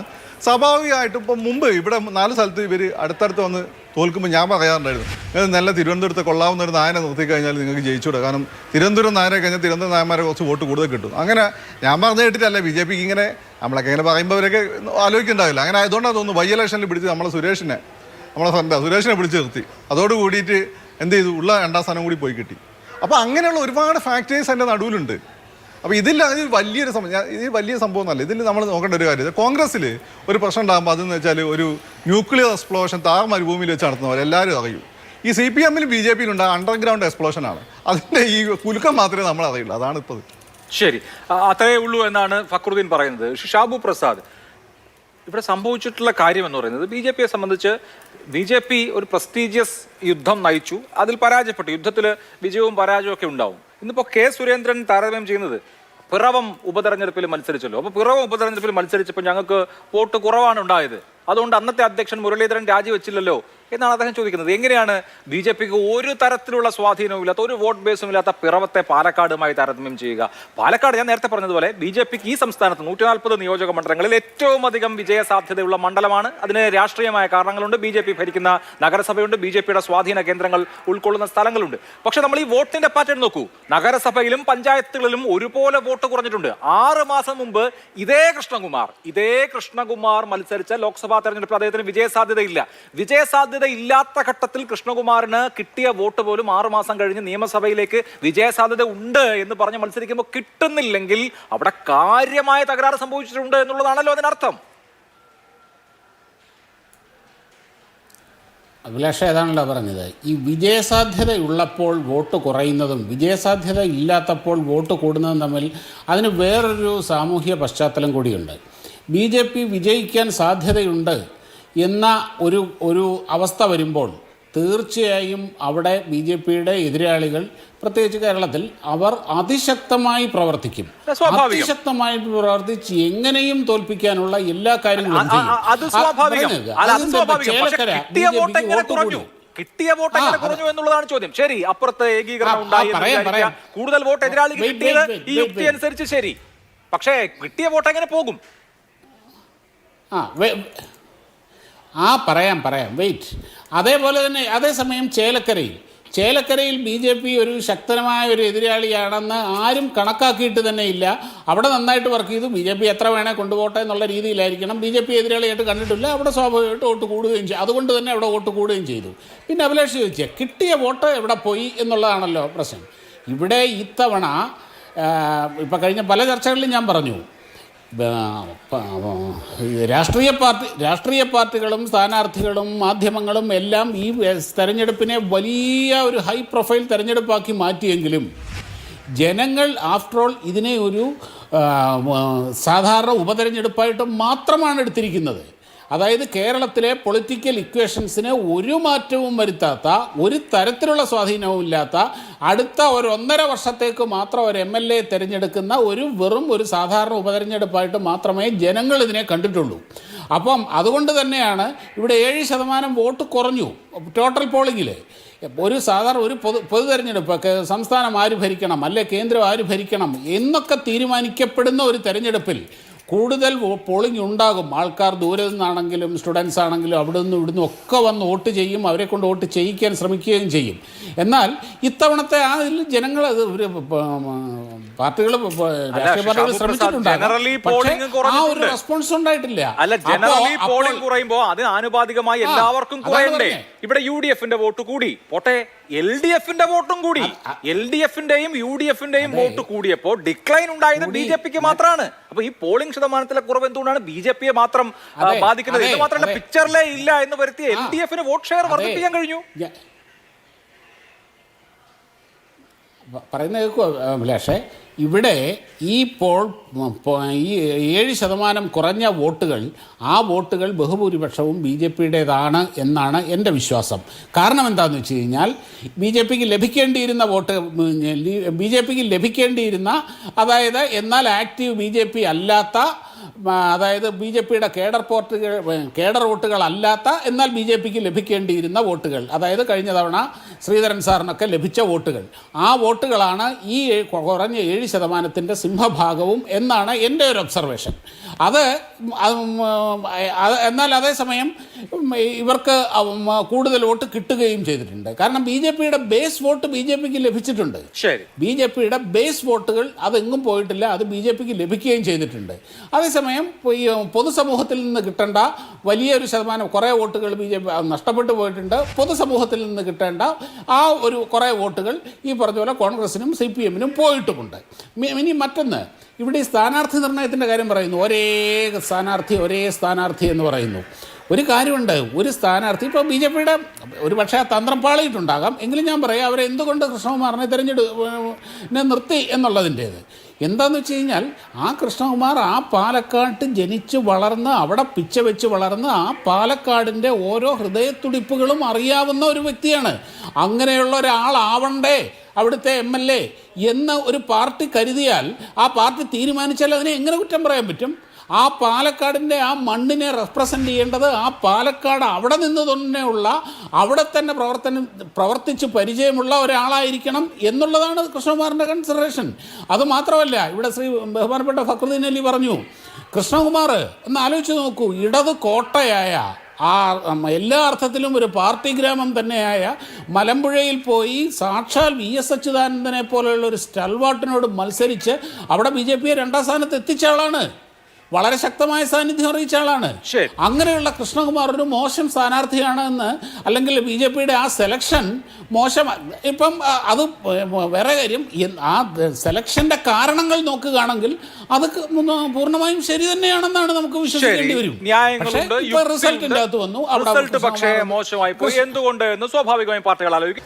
ചർച്ചയിലേക്ക് വേണം. BRM ഷഫീർ, ഇപ്പോൾ കോൺഗ്രസിനെ സംബന്ധിച്ച് പാലക്കാട് ജയിക്കാനുള്ളത് ജയിച്ചു. ഇപ്പോൾ BJP-യിൽ ഇനി സംഭവിക്കുന്നത് ഒരു തരത്തിലുള്ള കൂട്ടക്കുഴപ്പമാണ്.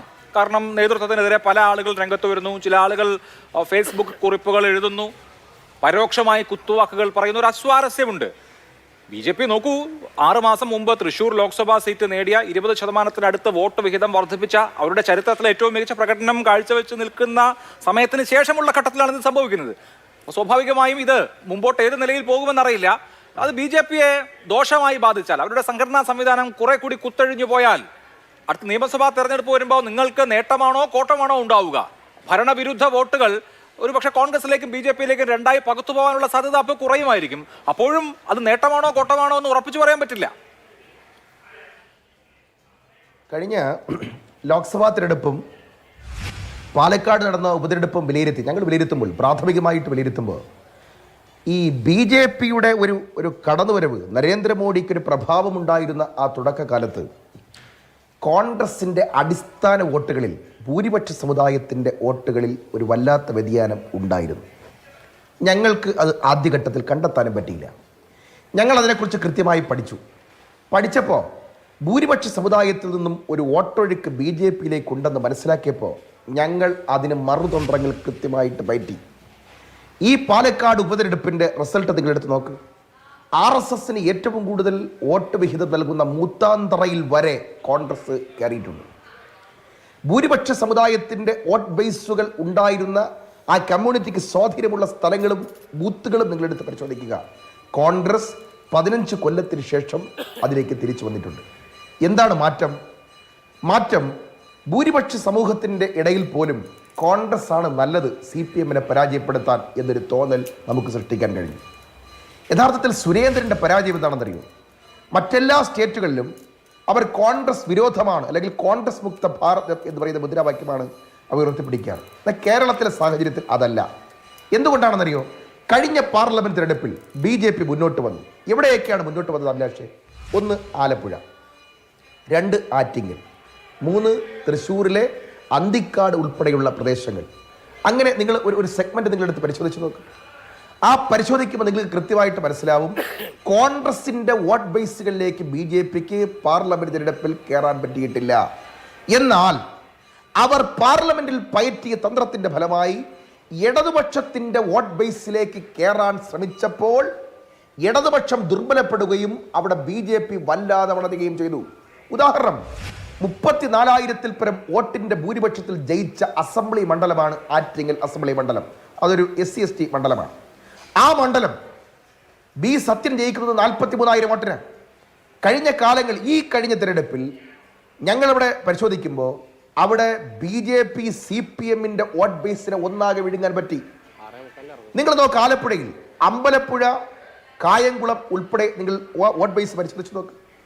CPM-ന്റെ വോട്ട് ബേസുകൾ അഥവാ CPM-ന് കൃത്യമായിട്ട് വോട്ട് ചെയ്യുന്ന സാമൂഹിക ഗ്രൂപ്പുകൾ ഉൾക്കൊള്ളുന്ന പ്രദേശങ്ങളിലേക്ക് BJP ഇടിച്ചു കയറാൻ ശ്രമിച്ചപ്പോൾ അവർക്ക് വിജയിക്കാൻ പറ്റി. ഇവിടുത്തെ യാഥാർത്ഥ്യം എന്താണ്?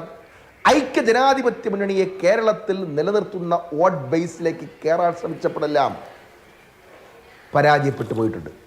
എന്നാൽ ഇടതുപക്ഷ ജനാധിപത്യ മുന്നണിയുടെ സാമൂഹിക സംവിധാനത്തിനിടയിലേക്ക്, സാമൂഹിക ഗ്രൂപ്പുകൾക്കുള്ളിലേക്ക് കടന്നു കയറാൻ ശ്രമിച്ച പാർലമെന്റ് തിരഞ്ഞെടുപ്പിൽ BJPക്ക് അവിടെ എന്ത് മനസ്സിലായി? ഇവിടെ കോൺഗ്രസ് മുക്ത ഭാരതം എന്ന ഉന്നയിച്ച ആ കാര്യം ശരിയാണ്. CPM-ന്റെ അടിസ്ഥാന വോട്ട് ബേസിലേക്ക് ഈഴവ വിഭാഗങ്ങളിലേക്ക് BJPക്ക് കടന്നു കയറാൻ കഴിഞ്ഞ പാർലമെന്റ് തെരഞ്ഞെടുപ്പിൽ കഴിഞ്ഞു. പക്ഷേ എന്റെ ചോദ്യം എന്താണെന്ന് വെച്ചാൽ, ഇപ്പോ BJP എന്ന പാർട്ടി ദുർബലമാകുന്ന പശ്ചാത്തലത്തിൽ ഈ പറയുന്ന ഇഫക്റ്റ് നള്ളിഫൈ ചെയ്യപ്പെടുകയും, മറുവശത്ത് ഇപ്പോ SDP-യുടെ പ്രകടനമൊക്കെയാണല്ലോ വലിയ വാർത്ത, മറുവശത്ത് കോൺഗ്രസ് ന്യൂനപക്ഷ വിഭാഗങ്ങളെ പ്രീണിപ്പിക്കുന്നു എന്ന മട്ടിൽ ഒരു പ്രതിധ്രുവീകരണം ഉണ്ടാവുകയും ചെയ്താൽ CPM-ന്റെ പോയ ഈ വോട്ടുകളൊക്കെ, അതായത് BJP-ലേക്ക് പോയ വോട്ടുകളൊക്കെ BJP ദുർബലമാകുന്ന സാഹചര്യത്തിൽ CPM-ലേക്ക് തിരികെ വരില്ലേ? അപ്പൊ പിന്നെ CPM ജയിക്കില്ലേ? നിങ്ങൾ തോക്കില്ലേ? അപ്പൊ നോക്കൂ, അതിനകത്ത് 2 കാര്യങ്ങൾ പറഞ്ഞു തരാം. ഒന്ന്, കുറെ കാലങ്ങളായി 2 നിയമസഭാ തെരഞ്ഞെടുപ്പുകളിൽ ന്യൂനപക്ഷ കേന്ദ്രീകൃതങ്ങളായിട്ടുള്ള 44 സീറ്റുകളിൽ നിങ്ങൾ പഠിക്കാൻ വേണ്ടി ഒന്ന് എടുത്ത് പരിശോധിച്ചു അഭിലാഷ്. ഇടതുപക്ഷത്തിനായിരുന്നു. പിണറായി വിജയനാണ് RSS-നെയും BJP-യും തടുക്കാൻ നല്ലത് എന്നുള്ള ചിന്താഗതിയിൽ ന്യൂനപക്ഷങ്ങൾ ഒന്നാകെ വന്ന് CPM-നെ ഇടിക്കുകയായിരുന്നു. ന്യൂനപക്ഷ കേന്ദ്രീകൃത പ്രദേശങ്ങൾ ഒന്നാകെ CPM ആവുകയായിരുന്നു. എന്നാൽ ഈ കഴിഞ്ഞ ലോക്സഭാ തെരഞ്ഞെടുപ്പിന് ശേഷവും അതും ലോക്സഭാ തെരഞ്ഞെടുപ്പിന് ഇങ്ങോട്ടും ഞങ്ങൾ വളരെ തന്ത്രപരമായിട്ട് ഇടപെട്ടതിൻ്റെ ഫലമായി ന്യൂനപക്ഷങ്ങൾക്ക് കൃത്യമായിട്ട് മനസ്സിലായിട്ടുണ്ട് പിണറായി വിജയൻ എന്ന് പറയുന്നത് RSS ആണ്, ADGP RSS ആണ്.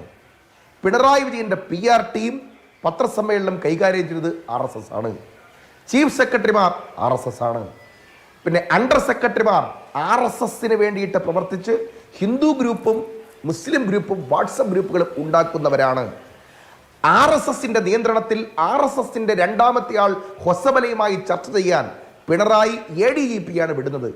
അതിനുവേണ്ടി 500 കൊല്ലം പഴക്കമുള്ള പൂരം കലക്കാൻ പിണറായി തയ്യാറാകുമ്പോൾ അതിന് കൂട്ടുപിടിക്കുന്ന ആളാണ് സുരേന്ദ്രൻ്റെ BJP. ഇത് കൃത്യമായിട്ട് തന്നെ ഞങ്ങൾ പറഞ്ഞിട്ടുണ്ട്. ഒരു കാര്യം ഞാൻ അഭിലാഷോട് പറയാം, ഇവിടെ ഷാബു പ്രസാദിൽ പ്രേരിപ്പുണ്ട്. കോൺഗ്രസിനെയും UDF-ന്റെയും വോട്ട് ബേസുകളെ ദുർബലപ്പെടുത്താൻ ശ്രമിച്ചാൽ ശരി, പാറയിൽ പല്ലിട്ട് കടിക്കുന്നത് പോലുള്ള അനുഭവം വീണ്ടും BJPക്ക് ഉണ്ടാവും. എന്നാൽ കോൺഗ്രസിനെ വിട്ട് ഇടതുപക്ഷത്തേക്ക് അവർ എപ്പോ കയറാൻ ശ്രമിച്ചോ, ഇടതുപക്ഷത്തിന്റെ വോട്ട് ബേസിലേക്ക് എപ്പോൾ അവർ കയറാൻ ശ്രമിച്ചോ, അവിടെ ചെറിയ പ്രതീക്ഷ അവർക്ക് കിട്ടിയിട്ടുമുണ്ട്. ഇവിടെ കോൺഗ്രസ് മുക്ത കേരളം, UDF മുക്ത കേരളം എന്നത് മറ്റു സ്റ്റേറ്റുകളിൽ ഏൽക്കുന്നത് പോലെ കേരളത്തിൽ ഏൽക്കുന്ന സാമൂഹിക ഘടനയും പ്രാദേശിക ഘടനയും ഇല്ല എന്നെങ്കിലും സുരേന്ദ്രൻ മനസ്സിലാക്കുന്നിടത്താണ് അയാൾക്ക് പരാജയം. നോക്ക്, കഴിഞ്ഞ കുറെ കാലമായി ഞങ്ങളൊരു കാര്യം പറഞ്ഞുതരാം. കഴിഞ്ഞ കുറെ കാലമായി സുരേന്ദ്രനും പിണറായി വിജയനും ഒരുമിച്ചല്ല യാത്ര. സുരേന്ദ്രന്റെ കുഴൽപ്പട കേസ് ആവിയായി പോകുന്നു. സുരേന്ദ്രന്റെ മകനും പ്രൈവറ്റ് സെക്രട്ടറിയും ഡ്രൈവറുമെല്ലാം ഉൾപ്പെടുന്ന കേസുകളിൽ മെല്ലെപ്പോക്ക് നയമുണ്ടാകുന്നു. സുരേന്ദ്രൻ തന്നെ മുൻകൈയെടുത്ത് പിണറായി വിജയന്റെ മകളുടെ കേസിൽ നിന്ന് രക്ഷപ്പെടുന്നതിന് വേണ്ടിയിട്ടുള്ള നടപടികൾ ഉണ്ടാകുന്നു. തൃശൂർ പൂരം തന്നെ ADGPമാർ കലക്കുന്നു. ആ റിപ്പോർട്ടുകൾ ഇതൊക്കെ കോൺഗ്രസ് കുറച്ചു കാലമായി ഉന്നയിക്കുന്ന രാഷ്ട്രീയ ആരോപണങ്ങളാണ്. അതിന്റെയൊക്കെ വിളവെടുപ്പ് സ്വാഭാവികമായും തെരഞ്ഞെടുപ്പുകളിൽ നടക്കും. ആവട്ടെ, ഞാൻ വരാം. ശ്രീകുമാർ മനയിൽ ഇവിടെ ഇപ്പോ വിളവെടുപ്പിന്റെ ഫലം ഒരു ആശയം, അതല്ലെങ്കിൽ അദ്ദേഹത്തിന്റെ പ്രതീക്ഷ ശരിയാവുമെന്നാണ് എനിക്കും തോന്നുന്നത്. അതായത് ന്യൂനപക്ഷ പ്രാമുഖ്യമുള്ള മണ്ഡലങ്ങളിൽ UDFന് ഒരു അപ്പർ ഹാൻഡ് ഉണ്ടാകും എന്ന് എനിക്കും തോന്നുന്നു. പക്ഷെ BJP ദുർബലമാകുന്ന, അതായത് ഇപ്പോഴുള്ള ഈ 18 മുതൽ 20% വോട്ട് വിഹിതം എന്ന നിലയിൽ നിന്ന് BJP താഴെ പോകുന്ന, BJP ദുർബലമാകുന്ന ഒരു പരിസരമാണ് അടുത്ത നിയമസഭാ തെരഞ്ഞെടുപ്പുകളിൽ ഉണ്ടാവുന്നത് എങ്കിൽ ഈ പറഞ്ഞ ന്യൂനപക്ഷ കേന്ദ്രീകൃതമായ മണ്ഡലങ്ങളിൽ ഉണ്ടാക്കുന്ന മേൽക്കൈ മതിയാകുമോ കോൺഗ്രസിന് ഭരണത്തിൽ തിരികെ എത്താൻ? ഇപ്പോൾ തന്നെ പിണറായി 3.0 എന്ന് ചേലക്കരയിലെ വിജയത്തിന് ശേഷം ഇടത് സൈബർ ഹാൻഡിലുകൾ പ്രചരിപ്പിക്കുന്നതിന്റെ പിന്നിലുള്ള ആത്മവിശ്വാസം ഒരു തവണ കൂടി ഒരു ഹാട്രിക്കിനുള്ള ഒരു സ്കോപ്പ്, അതല്ലെങ്കിൽ അതിനുള്ള പശ്ചാത്തലം ഇവിടെ ഉണ്ട് എന്ന ആത്മവിശ്വാസമാണ്. അല്ല അഭിലാഷിനകത്ത് പ്രശ്നം എന്ന് വെച്ചാൽ CPM ഭരണം തുടരണമെന്ന് BJP ആഗ്രഹിച്ചാൽ ഒരു പക്ഷേ അത് നടന്നേക്കും. കാരണം എന്ന് വെച്ചാൽ ഈ UDF നമ്മളീ പറയുന്ന ന്യൂനപക്ഷ കേന്ദ്രീകൃത മണ്ഡലങ്ങൾ എന്ന് പറയുന്നത് ന്യൂനപക്ഷ കേന്ദ്രീകൃത മണ്ഡലങ്ങൾ എന്നല്ല പറയേണ്ടത്, ന്യൂനപക്ഷങ്ങൾക്ക് നിർണായകമായി വോട്ടെടുപ്പിനെ സ്വാധീനിക്കുന്ന മണ്ഡലങ്ങൾ എന്ന് പറഞ്ഞാൽ അത് നൂറിലധികം ഉണ്ട്. 100-ലധികം ഉണ്ട് ആ മണ്ഡലങ്ങൾ. നമ്മൾ കേരളത്തിൽ നോക്കുവാണെങ്കിൽ 100-ലധികം ഉണ്ട്. കാരണം വെച്ചാൽ ഏറെക്കുറെ എനിക്ക് തോന്നുന്നത് കൊല്ലം, തിരുവനന്തപുരം, പാലക്കാട് ആ ജില്ലകളിൽ ചില മണ്ഡലങ്ങൾ ഒഴിച്ച് ബാക്കിയെല്ലാം ഐദർ മുസ്ലിം ഓർ ക്രിസ്ത്യൻ ന്യൂനപക്ഷങ്ങൾക്ക് നിർണായകമായിട്ട് സ്വാധീനിക്കാൻ കഴിയുന്ന മണ്ഡലങ്ങളാണ് 100ഓളം മണ്ഡലങ്ങൾ. ആ മണ്ഡലങ്ങളിൽ UDFന് അനുകൂലമായിട്ടുള്ളൊരു കാറ്റ് വീശുമെന്നുള്ള തോന്നൽ ഉണ്ടായാൽ ഒരു പക്ഷേ BJP കേന്ദ്ര നേതൃത്വത്തിൻ്റെ നിർദ്ദേശപ്രകാരം, കാരണം കേരളത്തിൽ നിങ്ങൾ ആ ഒരു കാര്യം മനസ്സിലാക്കുക, ഇന്ത്യയിൽ ഒരിടത്തും ഒരു സ്റ്റേറ്റിലും കോൺഗ്രസ് ഭരണം വരരുതെന്നാണ് കേന്ദ്ര BJP നേതൃത്വത്തിൻ്റെ ആഗ്രഹവും. അവർ അത് തന്നെയാണ് കാര്യങ്ങൾ നടത്തിക്കൊണ്ട് പോകുന്നത്. ഒരിക്കലും ഇന്ത്യയിൽ ഒരിടത്തും ഒരു കോൺഗ്രസ് ഭരണം വരാൻ അവർ ആഗ്രഹിക്കുന്നില്ല. കേരളം പോലുള്ള ദക്ഷിണേന്ത്യൻ സംസ്ഥാനത്ത് കർണാടക കഴിഞ്ഞാൽ വീണ്ടും കേരളത്തിൽ കോൺഗ്രസ് നേതൃത്വത്തിൽ ഭരണം വരിക എന്ന് പറയുന്നത് കേന്ദ്ര BJP നേതൃത്വം സംബന്ധിച്ചിടത്തോളം അത് വലിയൊരു രാഷ്ട്രീയ തിരിച്ചടിയാണ്. അങ്ങനെ ഉണ്ടാക്കാൻ അവർ ആഗ്രഹിക്കുന്നുണ്ടാവില്ല. അങ്ങനെ വരുമ്പോൾ ഈ പറയുന്ന പോലെ BJPക്ക് എത്ര വോട്ട് കുറയും, എത്ര വോട്ട് കുറയില്ല എന്നുള്ളതല്ല, എത്ര പെർസെൻറ്റേജ് കൂടും, എത്ര പെർസെൻറ്റേജ് കൂടില്ല എന്നുള്ളതല്ല, ഒരു പക്ഷേ അവർ അത്തരത്തിലുള്ള ഒരു രാഷ്ട്രീയ തീരുമാനം ഒരിക്കലും ഈ പിണറായി വിജയൻ്റെ ഈ മുസ്ലിം ലീഗിനൊക്കെതിരെയുള്ള അല്ലെങ്കിൽ SDPIക്ക് ജമാഅത്തെ ഇസ്ലാമിക്കെതിരെയുള്ള ശക്തമായ ആക്രമണം കാണുമ്പോൾ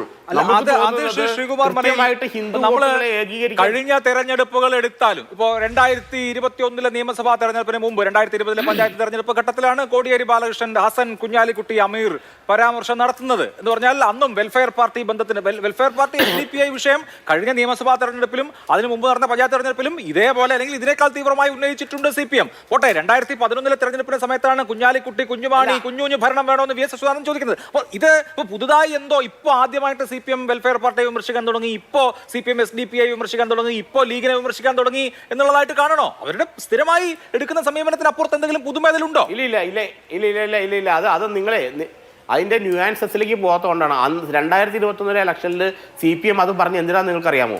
നിങ്ങൾ ക്രിസ്ത്യൻ നിർണായക സാധ്യതയുള്ള മണ്ഡലങ്ങൾ നോക്കൂ. ക്രിസ്ത്യൻ നിർണായക സാധ്യതയുള്ള മണ്ഡലങ്ങളെല്ലാം ഇടതുപക്ഷത്തിന് കിട്ടി.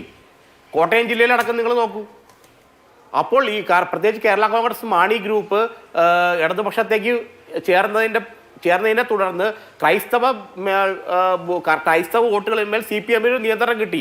അത് മാക്സിമം യൂട്ടിലൈസ് ചെയ്യാനുള്ള ഉദ്ദേശത്തിലാണ് ആ സമയത്ത് ഈ വെൽഫെയർ പാർട്ടിക്കെതിരെയും അല്ലെങ്കിൽ SDPIക്കെതിരെയൊക്കെ CPM പറഞ്ഞത്. പക്ഷേ ഒരിക്കലും ലീഗിനെതിരെ കഴിഞ്ഞ ഒരു 10 വർഷത്തിനിടയ്ക്ക് പിണറായി വിജയൻ, VS അച്യുതാനന്ദൻ പറയായിരിക്കും, പിണറായി വിജയൻ ഇങ്ങനെ തുറന്നൊരു ആക്രമണം നടത്തിയിട്ടില്ല. അത് എന്തുകൊണ്ടാണെന്ന് വെച്ചാൽ 1987 പോലെ കൃത്യമായ ഒരു ഹൈന്ദവ പാർട്ടിയായി നിന്നുകൊണ്ട് 2026 തിരഞ്ഞെടുപ്പിനെ നേരിടാനാണ് പിണറായി വിജയൻ ആഗ്രഹിക്കുന്നതെന്ന് വ്യക്തമാണ്. അങ്ങനെ വരുമ്പോൾ നിങ്ങളൊരു കാര്യം മനസ്സിലാക്കണം, പിന്നെ BJPയുടെ റോൾ എന്താണ്?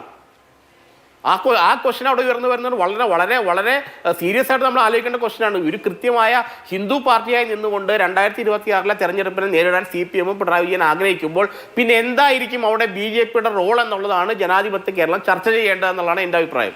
അല്ല, അങ്ങനെയാണെങ്കിൽ ഇപ്പോൾ ഈ പറഞ്ഞ പോലെ ഒരു നേതാവ് മറ്റൊരു നേതാവ് എന്നുള്ള മട്ടിൽ പോര് നടക്കുന്ന, ദുർബലമായിക്കൊണ്ടിരിക്കുന്ന, പരസ്പരം അടിക്കുന്ന ഒരു പാർട്ടിക്ക് അങ്ങനെയുള്ള സ്വന്തം പക്ഷത്തു നിന്നുള്ള വോട്ട് ചോർച്ച ഏതെങ്കിലും തരത്തിൽ പിടിച്ചു നിർത്താൻ കഴിയുമോ? ഇപ്പോ BJP 18% വോട്ടുള്ള 20% വോട്ടുള്ള ഒരു പാർട്ടിയായി നിന്നാൽ താങ്കൾ ഈ പറയുന്ന ഇക്വേഷൻ നടക്കില്ല. പിന്നെ CPM ഹിന്ദു പാർട്ടിയായി നിന്നതുകൊണ്ട് ഒരു കാര്യവുമില്ല. കാരണം 20% വോട്ട് BJP പിടിക്കുകയാണെങ്കിൽ അതിൽ ഭൂരിപക്ഷ ഹിന്ദു സമൂഹത്തിന്റെ വോട്ടാണ്. നിങ്ങളൊരു കാര്യം മനസ്സിലാക്കേണ്ടത്, നിങ്ങൾക്ക് തോന്നുന്നു 2026 തെരഞ്ഞെടുപ്പിൽ BJP 20% വോട്ട് പിടിക്കുന്നുള്ളത്? കാരണം അവർക്ക് മാക്സിമം ലഭിച്ച വോട്ടാണ് 20% എന്നുള്ളത്. അതിനപ്പുറത്തേക്ക് അവർക്ക് വോട്ട് പിടിക്കണമെങ്കിൽ കൃത്യമായിട്ടുള്ള ക്രൈസ്തവ മേഖലകളിൽ നിന്നും BJPക്ക് പിന്തുണ കിട്ടണം, അല്ലാതെ BJP കിട്ടില്ല. BJPക്ക് പരമാവധി പിടിക്കാൻ കഴിയുന്ന വോട്ടാണ് 20% എന്നുള്ളത്. അതിനപ്പുറത്തേക്ക് കിടക്കണമെങ്കിൽ വലിയൊരു ഹിന്ദു ക്രിസ്ത്യൻ കൺസോൾട്ടേഷൻ വേണം BJPക്ക് അനുകൂലമായിട്ട്. അത് ഒരിക്കലും കേരളത്തിൽ ഉണ്ടാവില്ല. അങ്ങനെ ഒരു സംഭവം നിങ്ങൾ പ്രതീക്ഷിക്കേണ്ട. അപ്പോൾ പിന്നെ അടുത്തത് എന്തായിരിക്കും? ഇതാണ് ചോദ്യം. അപ്പോൾ പിന്നെ അടുത്ത മൂവ്മെന്റ് എന്തായിരിക്കും? അപ്പോൾ കോൺഗ്രസ് വരാൻ BJP ആഗ്രഹിക്കുമോ? കേരളത്തിൽ ഒറ്റ ചോദ്യമുള്ളൂ, കോൺഗ്രസ് വരാൻ BJP ആഗ്രഹിക്കുമോ, അതോ CPM തുടരാനാണോ BJP കേന്ദ്ര നേതൃത്വം ആഗ്രഹിക്കുക? നിങ്ങൾ BJP കേന്ദ്ര നേതൃത്വത്തെ മറക്കരുത്. കാരണം ഇവിടെയുള്ള നേതൃത്വമല്ല അത് തീരുമാനിക്കപ്പെടുന്നത്. നേതൃത്വം അല്ല ഇതൊന്നും തീരുമാനിക്കുന്നത്. പക്ഷേ കേരളത്തിൽ ഇപ്പോൾ കോൺഗ്രസ് ആയാലും CPM ആയാലും BJP കേന്ദ്ര നേതൃത്വത്തിന് എന്താണ് വ്യത്യാസം? രണ്ടുപേരും ഇന്ത്യ മുന്നണിയിലെ ഘടകകക്ഷികളാണ്. എന്ന് മാത്രമല്ല BJPയുടെ ഐഡിയോളജിക്കൽ ഓപ്പണന്റ് ഇടതുപക്ഷമാണ്. അത് RSS ഇടയ്ക്കിടയ്ക്ക് അവരുടെ തെറ്റായ ധാരണ. ഇല്ല ഐഡിയോളജിക്കൽ അല്ല ഈ വിഷയം ഐഡിയോളജിക്കൽ അല്ലാണ്ട് നിങ്ങൾ തെറ്റായ ധാരണയാണത്. ഒരിക്കലും ഐഡിയോളജിക്കലി ഫൈറ്റ് ഇല്ല. CPM എന്ന് പറയുന്നത് കേവലം ഒരു പ്രാദേശിക പാർട്ടിയാണ്. അതേസമയം കോൺഗ്രസ് എന്ന് പറയുന്ന ദേശീയ പാർട്ടി. ഇവിടെ ഒരു കേരളത്തിൽ പോലെ സ്ഥലത്ത് ഒരു ഭരണം ഉണ്ടായാൽ അത് പലതരത്തിലും CPM-നോട് ഈ കോൺഗ്രസിന് ഗുണകരമാണ്. ദേശീയ തലത്തിൽ ആ ദേശീയ തലത്തിലുള്ള സംഭവമാണ് അവർ നോക്കുന്നത്. 14 ജില്ലയിൽ മാത്രം സ്വാധീനമുള്ള CPM-ന് അവർക്ക് എന്തിനാ?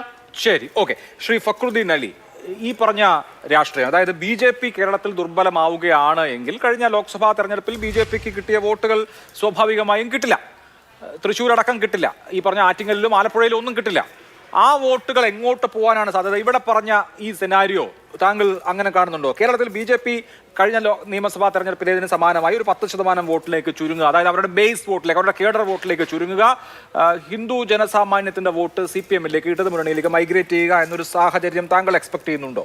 ഇല്ല, നമ്മുടെ മുന്നിൽ ഒരുപാട് സമയമുണ്ട്. എങ്കിൽ പോലും അതിൽ പറയാവുന്ന ഒരു കാര്യം, BJPയുടെ നിങ്ങൾ പൊതുവെ വളർച്ച നോക്കിക്കഴിഞ്ഞാൽ 20% വോട്ടിലെത്താന്നുള്ളതായിരുന്നു അവർ ക്രിട്ടിക്കൽ, അവർ ത്രഷോൾഡായിരുന്നു.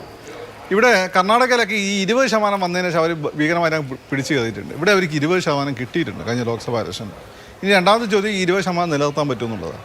2014 ഇതിനു മുമ്പ് ഇവർക്ക് ഇതേപോലെ വലിയൊരു മൊമെൻ്റ് അവരുണ്ടാക്കിയത് ലോക്സഭാ ഇലക്ഷനിൽ. അത് കഴിഞ്ഞിട്ട് 2016 ഇലക്ഷൻ വന്ന സമയത്ത് അവരുടെ വോട്ട് പേഴ്സൻറ്റേജ് വലിയ കുറവുണ്ടായിട്ടില്ല. ഏതാണ്ട് അവർ അങ്ങനെ തന്നെ നിലനിർത്തി. അപ്പോൾ നമ്മുടെ തൊട്ട് മുമ്പുള്ള എക്സാമ്പിൾ എന്ന് വെച്ചാൽ അത് അവർ നിലനിർത്തുന്നതാണ്. അല്ല, അതിനുശേഷം തെരഞ്ഞെടുപ്പ് ഞാൻ അതിന്റെ കണക്ക് പറയാം. അത് നമ്മുടെ ഇതല്ലേ പഞ്ചായത്ത് അല്ല, അതായത് ഞാൻ കണക്ക് പറയാം. അതായത് 2014 മികച്ച വോട്ട് വിഹിതം ഉണ്ടാക്കി. 2016 അവരുടെ ബെസ്റ്റ് വോട്ട് വിഹിതമാക്കി വർദ്ധിപ്പിച്ചു. അതിന് കാരണം BDJS എന്ന സഖ്യകക്ഷി അവർക്കുണ്ടായി. NDAക്ക് ബെസ്റ്റ് വോട്ട് ഷെയർ ഉണ്ടായി. അതിനെ വെല്ലുന്ന പ്രകടനം 2019 അതായത് പോസ്റ്റ് ശബരിമല കാലത്ത് കാഴ്ചവെച്ചു. അതാണ് BJPക്ക് ഏറ്റവും അധികം 30 ലക്ഷം വോട്ട് കിട്ടിയ തെരഞ്ഞെടുപ്പ് എന്ന് പറയുന്നത്.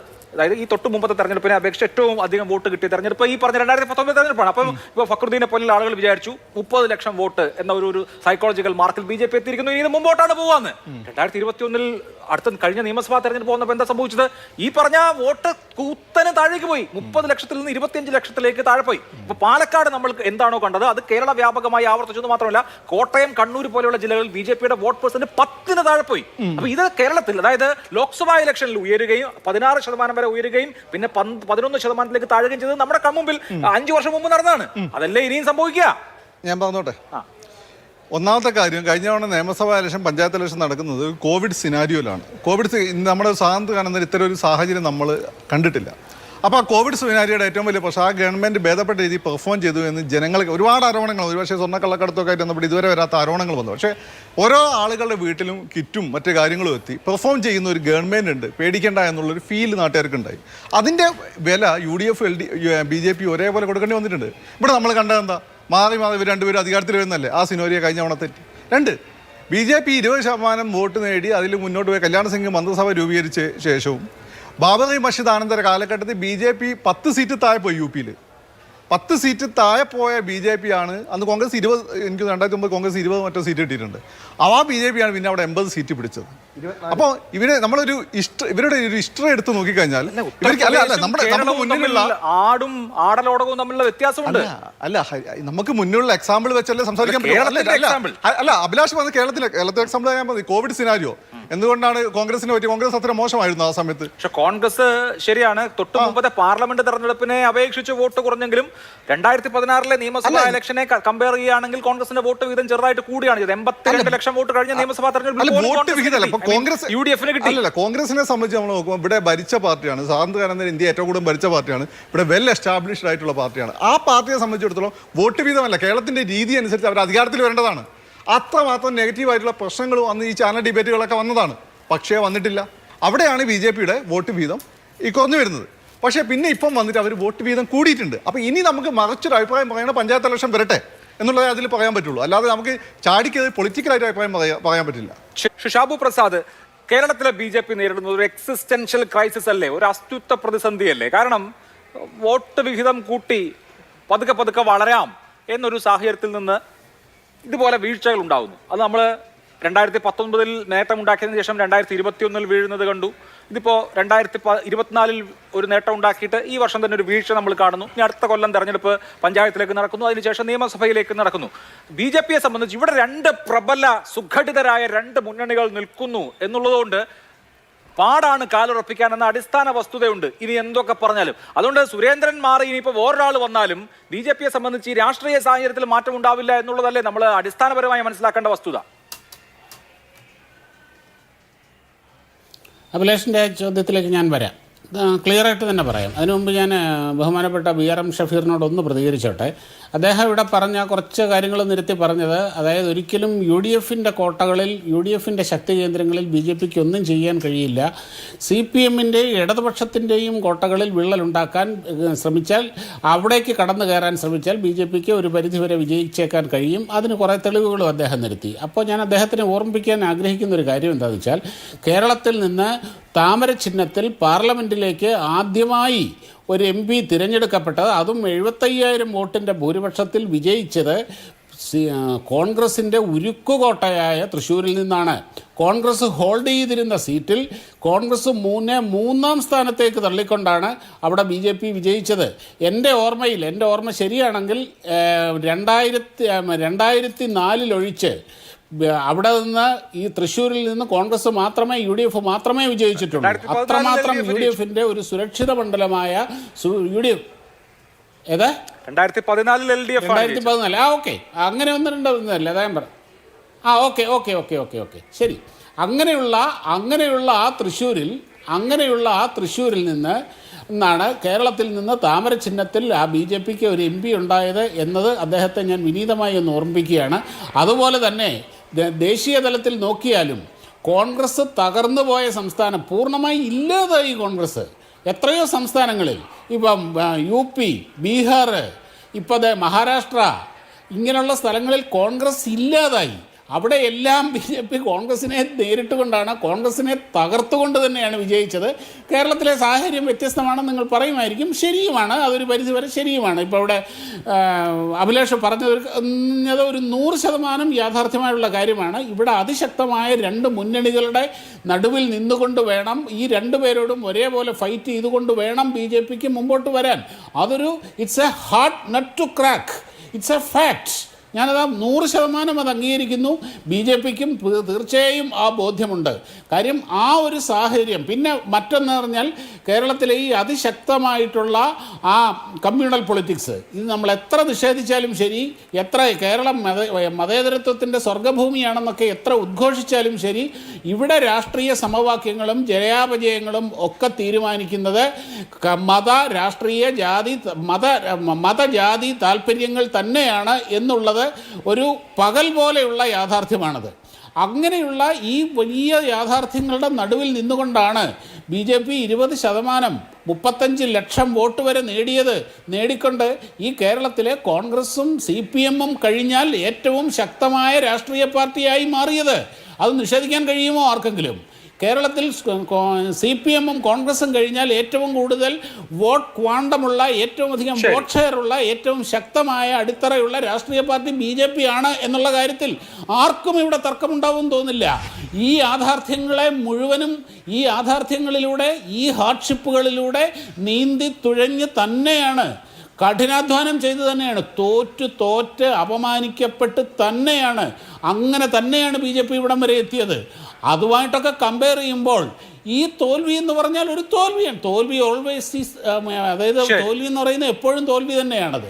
പക്ഷേ അത് എന്നേക്കുമായി ഇതോടുകൂടി BJP അവസാനിച്ചു കഴിഞ്ഞു, BJPയുടെ അടിത്തറ മുഴുവൻ തീർന്നു കഴിഞ്ഞു, ഇനി ഒരു പ്രതീക്ഷയ്ക്കും വകയില്ല എന്ന രീതിയിലുള്ള നറേറ്റീവ് ബിൽഡിങ്, ഓക്കെ, അത് രാഷ്ട്രീയത്തിന്റെ ഭാഗമായി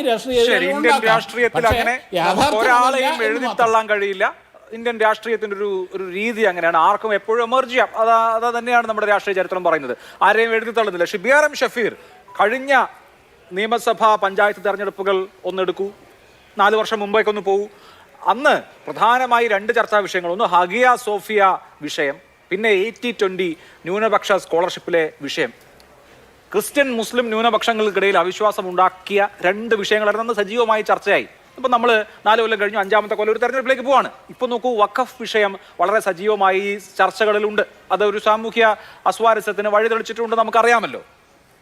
BJP ഈ വിഷയങ്ങളിലൊക്കെ ചാമ്പ്യൻഷിപ്പ് എടുക്കാൻ മാത്രം വലുതാവുന്നില്ല എങ്കിൽ, അവർ ദുർബലരാവുകയാണ് എങ്കിൽ, ഒരു വിജയിക്കുന്ന പാർട്ടിയാണ് എന്ന് ഒരു വിഭാഗം ജനങ്ങൾക്ക് തോന്നുന്നില്ല എങ്കിൽ എന്താണ് സംഭവിക്കുക? അവരുടെ വോട്ട് ഷെയറിൽ ഇറോഷൻ ഉണ്ടാവും. അങ്ങനെ സംഭവിച്ചാൽ ഒരു ന്യൂനപക്ഷത്തിന്റെ മാത്രം പാർട്ടി എന്ന ഇമേജുമായി കോൺഗ്രസ് CPM-നോട് തെരഞ്ഞെടുപ്പിൽ മുട്ടാൻ പോയാൽ അത് ഗുണമാണോ ദോഷമാണോ ചെയ്യുക? ഞങ്ങളെ ന്യൂനപക്ഷത്തിന്റെ പാർട്ടിയാണെന്ന് ആര് പറഞ്ഞു അഭിലാഷ്? അല്ല, അങ്ങനെ ചിത്രീകരിക്കപ്പെടുമല്ലോ സ്വാഭാവികമായി, ഞാൻ പറഞ്ഞതല്ല. അല്ല, ഞങ്ങളുടെ സ്ഥാനാർത്ഥിമാരും ഞങ്ങളുടെ നേതാക്കന്മാരും സകലരും മുസ്ലിങ്ങൾ മാത്രമാണ്. കേരളത്തിലെ കോൺഗ്രസിനകത്ത് മുസ്ലിം നേതാക്കന്മാർ മാത്രമാണോ? അല്ലെങ്കിൽ മുസ്ലിം നേതാക്കന്മാർ എത്ര പേരുണ്ട്? ക്രിസ്ത്യൻ നേതാക്കന്മാർ എത്ര പേരുണ്ട്? കോൺഗ്രസിന്റെ മുമ്പിൽ നിന്ന് നയിക്കുന്ന നേതൃനിരയിൽ പിന്നെ മുസ്ലിമും ഹിന്ദുവും അല്ലെങ്കിൽ ക്രിസ്ത്യാനിയും എന്നുള്ള വേർതിരിവോടുകൂടി കാണുന്നൊരു പ്രസ്ഥാനമാണോ ഇന്ത്യൻ നാഷണൽ കോൺഗ്രസ്? നിങ്ങൾ എന്തായി വിചാരിച്ചു വെച്ചിരിക്കുന്നത്?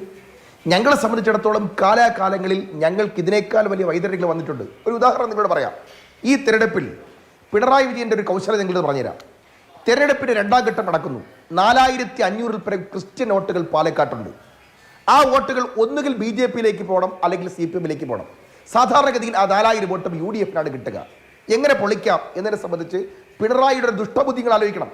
ഇലക്ഷന്റെ ഏറ്റവും അവസാനത്തെ ഒരാഴ്ച BJP മുനമ്പം വിഷയം കത്തിച്ചു പിടിച്ചുകൊണ്ട് നിൽക്കുന്ന സന്ദർഭം. ആ സന്ദർഭത്തിൽ ഈ സമസ്തയുമായിട്ട് ഇടഞ്ഞു നിൽക്കുന്ന ഒരു പണ്ഡിതരുണ്ട്. മറ്റേ കടപ്പുറത്ത് വന്ന് പിന്നെ CPM-ന്റെ യോഗത്തിൽ നമസ്കരിച്ച ഒരു പണ്ഡിതൻ. ആ പണ്ഡിതനെ വെച്ചുകൊണ്ട് വളരെ ബോധപൂർവ്വം ഒരു പത്രസമ്മേളനം വിളിക്കുകയാണ്. എന്നിട്ട് പറയാണ്, മുനമ്പത്തെ കുടിയേറ്റ ഭൂമി വഖഫിൻ്റെതാണ്, സകലതിനെയും ഇറക്കി വിടണം. പിണറായി ഓറിയന്റഡ് ആയിട്ടുള്ള വീണ്ടും 3 മുസ്ലിം പണ്ഡിതന്മാരെ കൊണ്ട് പിണറായി വീണ്ടും പറയിക്കുകയാണ്, വഖഫ് ഭൂമിയാണ്, ഒരു വിട്ടുവീഴ്ചയ്ക്ക് ഞങ്ങൾ തയ്യാറല്ല. നിങ്ങൾ നോക്ക്, എവിടെയെങ്കിലും 3/5/2010 അന്ന് സഖാവ് VS അച്യുതാനന്ദൻ കേരളത്തിലെ മുഖ്യമന്ത്രി, ഫയൽ നമ്പർ ഇനം 4000, വളരെ ശ്രദ്ധിച്ചു കേട്ടോ, ഇനം 4577 4577, ഫയൽ നമ്പർ 9533 F1. അന്വേഷണ കമ്മീഷന്റെ റിപ്പോർട്ട് മന്ത്രിസഭ ആ ശുപാർശ അംഗീകരിച്ചു. ആരാണ് വഖഫിന്റെ അന്വേഷണ കമ്മീഷൻ?